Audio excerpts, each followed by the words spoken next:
Today we are repairing this Jaguar F-Pace. The cluster shows ABS fault.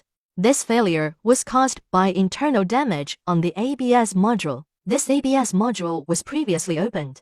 We can see there's clue here. Seems it was not repaired properly. Let's solve it quickly. This one is our use ABS, ready to use. We are going to put this on the core. This is where it goes. Let's install this module there. Put it in this position.